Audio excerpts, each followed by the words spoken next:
हाँ जी दोस्तों, नमस्कार। स्टडी हंगर्स पर आपका बहुत बहुत स्वागत है।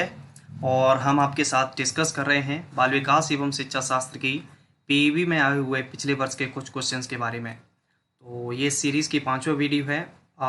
ये वीडियो की जो सीरीज़ थी कुछ दिन से कंटिन्यू नहीं हो पाई, उसके लिए मैं आपसे क्षमा चाहता हूँ। थोड़ी सी गले में प्रॉब्लम होने की वजह से कंटिन्यू नहीं कर पाए थे। अब आपको रेगुलर वीडियो मिलने लगेगी।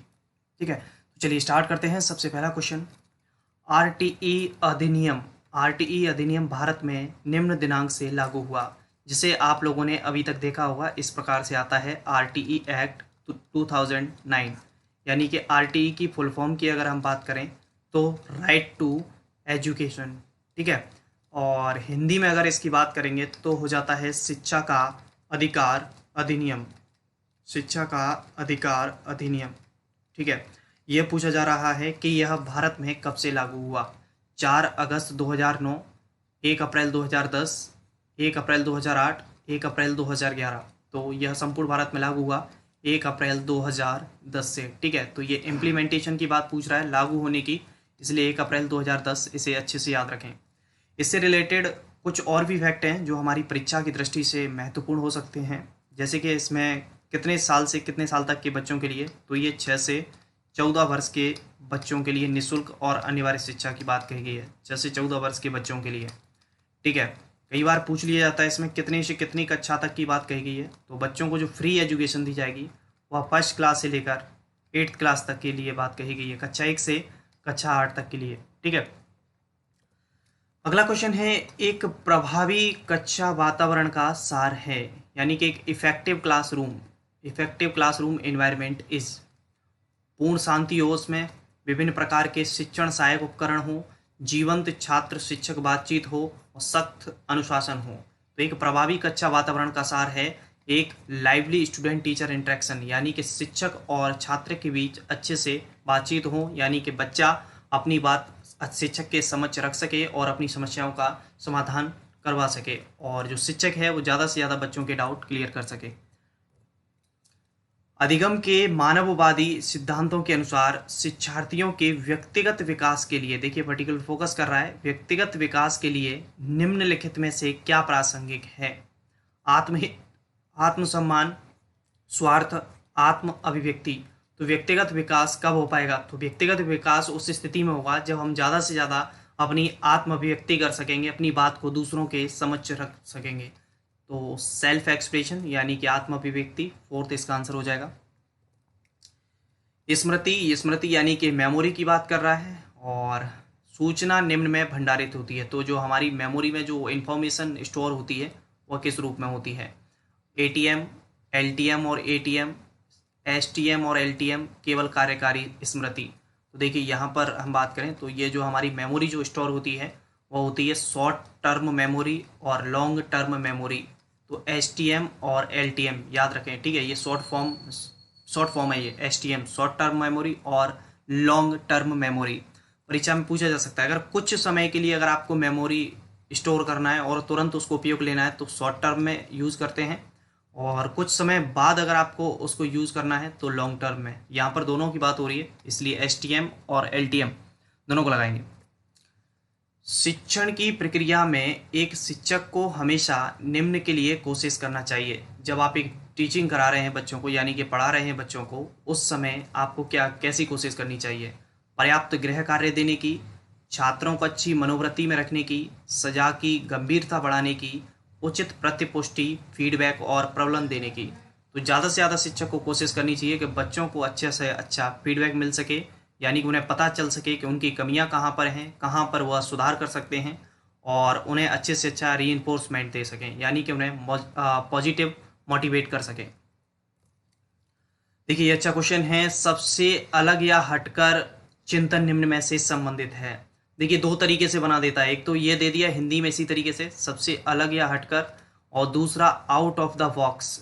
तो कई बार इसको जो आउट ऑफ द बॉक्स लिखा है इसी को ऐसे लिख देता है हिंदी में। ठीक है, आउट ऑफ द बॉक्स यानी कि सबसे हटकर सोचना कौन सा कहलाएगा। अपसारी चिंतन, तार्किक चिंतन, मूल्यांकन चिंतन और अभिसारी चिंतन। तो जो विभिन्न प्रकार से सोच सकता है, डाइवर्जेंट थिंकिंग, वह कहलाएगा आपका अपसारी चिंतन, यानी कि आउट ऑफ द बॉक्स। किसी भी चीज़ को करने के जिसके पास तमाम तरीके हों, जो लोगों से हटकर सोचता हो, विभिन्न प्रकार से सोच सकता हो। ठीक है। अगला है समावेशी शिक्षा यानी कि इंक्लूसिव एजुकेशन। समावेशी शिक्षा एक स्कूल शिक्षा प्रणाली को संदर्भित करती है जो विशेष स्कूलों के माध्यम से विशेष ज़रूरतों वाले बच्चों की शिक्षा को प्रोत्साहित करती है, केवल बालिका की शिक्षा को बढ़ावा देने की आवश्यकता पर बल देती है, भौतिक, बौद्धिक, सामाजिक, बहुभाषा संबंधी या अन्य अलग अलग स्थितियों की परवाह किए बिना बच्चों को शामिल करती है, केवल प्रतिभाशाली बच्चे को शामिल करती है। तो देखिए, समावेशी शिक्षा के अंदर हम बात करें आपसे, तो समावेशी शिक्षा जो है किसी भी चीज़ को ध्यान में नहीं रखती कि बच्चा किस बैकग्राउंड से आ रहा है, यानी कि बच्चा किस जाति का है, किस धर्म का है, उसे उस चीज़ से कोई मतलब नहीं है। सभी को एक समान, एक नज़रिए से जो देखेगी वह देखती है समावेशी शिक्षा। तो इसका आंसर हो जाएगा थर्ड। ठीक है, यानी कि भौतिक, बौद्धिक, सामाजिक, बहुभाषा संबंधी अलग अलग परिस्थितियों की परवाह किए बिना बच्चों को शामिल करती है, यानी कि सभी बच्चे एक समान रूप से शिक्षा ग्रहण करेंगे। अगला है, एक बच्चे के गलत काम को बदलने का सबसे अच्छा तरीका निम्न है। यानी कि कोई बच्चा है, अगर उसमें बैड हैबिट आ गई है, गलत काम आ गया है, तो उसे आप कैसे बदल सकते हैं? एक और मौका देकर, अच्छे नैतिक मूल्य का शिक्षण देकर, दंड देकर, पुरस्कार देकर। तो बच्चे को हम सिखा सकते हैं अच्छे नैतिक मूल्य का, हम उसे वैल्यू बताकर, यानी कि टीचिंग गुड मोरल वैल्यूज, अच्छे नैतिक मूल्यों का शिक्षण देकर हम उसमें सुधार कर सकते हैं।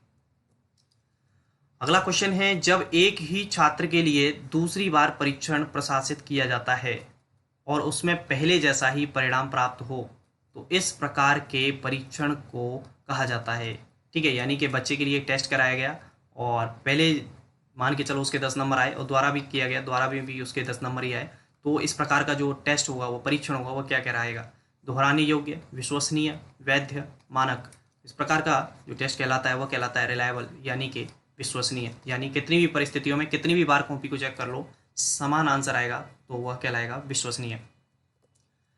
अगला है, माइक्रो टीचिंग इज, यानी कि लघु शिक्षण जिसे कहते हैं, क्या है? शिक्षक प्रशिक्षण तकनीकी, शिक्षण पद्धति, समस्या समाधान विधि, मनोवैज्ञानिक, सामाजिक विकास। तो आपको पता है माइक्रो टीचिंग, अगर आपने रेगुलर डीएड बीएड किया होगा तो आपको कराई गई होगी माइक्रो टीचिंग, करीबन 6 मिनट के समथिंग रहती है। ठीक है, इसमें आपको छोटी छोटी जो स्किल्स होती हैं, टैली यूज़ करनी होती हैं, ये सब इसके अंदर बताया जाता है। तो ये टीचर ट्रेनिंग टेक्निक का एक हिस्सा है, शिक्षक प्रशिक्षण तकनीकी का एक हिस्सा है। ठीक है। आरटीई यानी कि जो अभी डिस्कस किया था, राइट टू एजुकेशन, शिक्षा का अधिकार अधिनियम, किससे संबंधित है?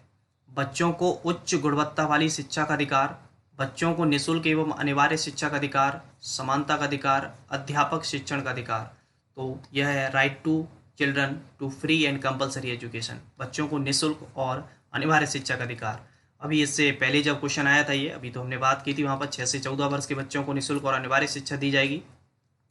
और इसकी जो चर्चा की गई है, अगर हम बात करें हमारे संविधान में, तो इसके लिए स्पेशली आर्टिकल बनाया गया, अनुच्छेद 21 का में चर्चा कही गई है कि 6 से 14 वर्ष के बच्चों को निःशुल्क और अनिवार्य शिक्षा प्रदान की जाएगी। ठीक है, और 11वां मूल कर्तव्य भी यह हमारी मोरल ड्यूटीज जो हैं उनमें जोड़ा गया। भय या क्रोध के दौरान हृदय गति बढ़ाने वाला हार्मोन है। तो आपने देखा होगा कई बार आपको गुस्सा आता है या आपकी किसी से लड़ाई हो जाती है तो आपके हृदय की जो गति है वो बहुत ज़्यादा बढ़ जाती है। ऐसा क्यों, किस वजह से होता है? कौन सा हार्मोन्स क्रिएट होता है? इंसुलिन, थायरॉक्सिन, एड्रेनालाइन और ऑक्सीटोसिन। तो यहाँ पर जो हार्मोन्स क्रिएट होता है वह होता है एड्रेनालाइन। ठीक है, तो याद रखें। अगला क्वेश्चन है, एकाधिक बुद्धि सिद्धांत के अनुसार, यानी कि मल्टीपल इंटेलिजेंस, बहुबुद्धि सिद्धांत की बात कर रहा है। ठीक है, और बहुबुद्धि सिद्धांत हम आपको ऑलरेडी बता चुके हैं, हार्वर्ड गार्डनर ने बताया था, जिसमें करीबन इन्होंने 9 प्रकार, पहले 7 प्रकार की बुद्धि बताई थी और फिर आगे चल के इन्होंने थोड़ा सा और उसको अच्छा संशोधित किया और कहा कि 9 प्रकार की बुद्धि होती है। इसी का एक टाइप है ये 9 प्रकार की बुद्धियों का, जिसमें जानवरों, खनिजों और पौधों की सभी किस्मों को पहचानने और वर्गीकृत करने की क्षमता को कहा जाता है। स्थानिक बुद्धि, प्रकृतिवादी बुद्धि, शारीरिक गति संवेदी बुद्धि, अंतरावैयक्तिक बुद्धि। तो जो प्रकृति से प्रेम रखते हैं उन्हें कहता है प्रकृतिवादी बुद्धि। ठीक है, याद रखें, सेकंड आंसर हो जाएगा इसका। लॉरेंस कोहलबर्ग के नैतिक विकास सिद्धांत में नैतिकता के 3 स्तरों के तहत कितने चरण होते हैं? बहुत बढ़िया, अच्छे से क्वेश्चन को घुमा रहा है, तो आप भी घूम जाओगे इसमें। देखिए, तो आपसे सीधा एक क्वेश्चन तो यहीं से बनता है कि नैतिक विकास का सिद्धांत किसने दिया, तो सीधा हमारा आंसर यही छुपा हुआ है, लॉरेंस कोहलबर्ग। दूसरा, अगर आपसे पूछेगा कि जो नैतिक विकास सिद्धांत दिया है लॉरेंस कोहलबर्ग ने, उसमें कितने स्तर हैं, तो उसमें 3 स्तर हैं। तो वो 3 स्तर कौन कौन से हैं, तो मैं आपको यहाँ पे बता देता हूँ। देखिए, एक है पूर्व रूढ़िगत नैतिकता का स्तर, ठीक है, और दूसरा है रूढ़िगत नैतिकता का स्तर, ठीक है, और तीसरा है उत्तर रूढ़िगत नैतिकता का स्तर। और इसके जब टाइम पीरियड की बात कर लेता है तो करीबन यहाँ जो टाइम पीरियड आ जाता है वह 4 से 10 वर्ष है, और ये 10 से 13 है, और ये 13 से ऊपर है। तो ये तो केवल इसके 3 स्तर हो गए, केवल 3 स्तर। अब इन 3 स्तरों के तहत कितने चरण, तो प्रत्येक चरण को बांटा गया है भाई 2-2 भागों में, ठीक है, इस प्रकार से 2-2 भागों में बांट दिया गया है। तो टोटल है 6 चरण, ठीक है। तो याद रखें, ऑप्शन है क्या 6 कहीं, यहाँ पर ये रहा सेकंड। अब 6 चरण की आप कहते हैं तो मैं 1 मिनट में आपको बता देता हूँ। देखो, पहले वाले में आएंगे, पहले वाले में जो आ जाते हैं वो आ जाएगा ए करके दंड एवं आज्ञाकारिता, ठीक है। मैं कोशिश कर रहा हूँ कि इन सभी के ऊपर आपके लिए डिटेल वीडियो भी लाया जाए जल्दी से, ठीक है। दूसरा हो जाता है साधनात्मक सापेक्षवादी, साधनात्मक सापेक्षवादी। तो पहली वाले जो चरण है, पहला वाला जो स्तर है उसके अंदर 2 चरण आ जाते हैं। रूढ़िगत, रूढ़िगत के अंदर 2 आ जाते हैं। सबसे पहला यह आ जाता है स्वयं उत्तम बनने की अवस्था, ठीक है, स्वयं उत्तम बनने की, शॉर्ट फॉर्म लिख देता हूँ थोड़ा सा मैं। और दूसरा आ जाता है सामाजिक व्यवस्था बनाए रखने की, ठीक है, सामाजिक व्यवस्था बनाए रखने की अवस्था। तो ये सेकंड वाले के अंदर आ जाती हैं 2, ठीक है। और जो थर्ड है इसके अंदर 2 आ जाती हैं। एक आ जाती है सामाजिक अनुबंध, सामाजिक अनुबंध उन्मुखता की अवस्था, ठीक है। और एक और आता है जहाँ पर वो अपनी अंतरात्मा की आवाज़ सुनेगा, यानी कि सार्वभौमिक नीति परक उन्मुखता की अवस्था, ठीक है, सार्वभौमिक नीति परक उन्मुखता की अवस्था। तो इस प्रकार से क्या है कि 3 स्तर हैं, और 3 स्तरों के 2-2 भागों में बढ़ जाएंगे। तो ये टोटल जो चरण हो जाते हैं वो हो जाएंगे 6, ठीक है। अगला है तत्परता के सिद्धांत का प्रतिपादन किसने दिया। तो तत्परता के सिद्धांत के बारे में तो भैया सबको पता है, तो आपको भी पता होगा, गेने, थॉर्नडाइक, पैवलॉव और स्किनर। तो जल्दी से बता दो, इसका आंसर हो जाएगा थॉर्नडाइक।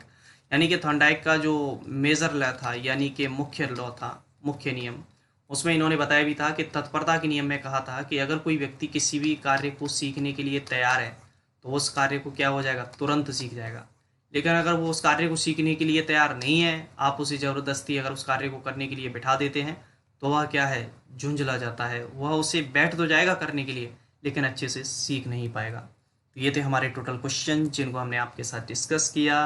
वीडियो पसंद आया हो तो लाइक कर दीजिए, दोस्तों के साथ शेयर कर दीजिए जो भी एमपी की तैयारी कर रहे हों, और चैनल पर नए हो तो सब्सक्राइब कर लीजिए। चलिए मुलाकात करते हैं आपसे अगली वीडियो में, जब तक आप सभी लोग अपना ख्याल रखें। Good bye, bye bye, take care, जय हिंद, जय भारत।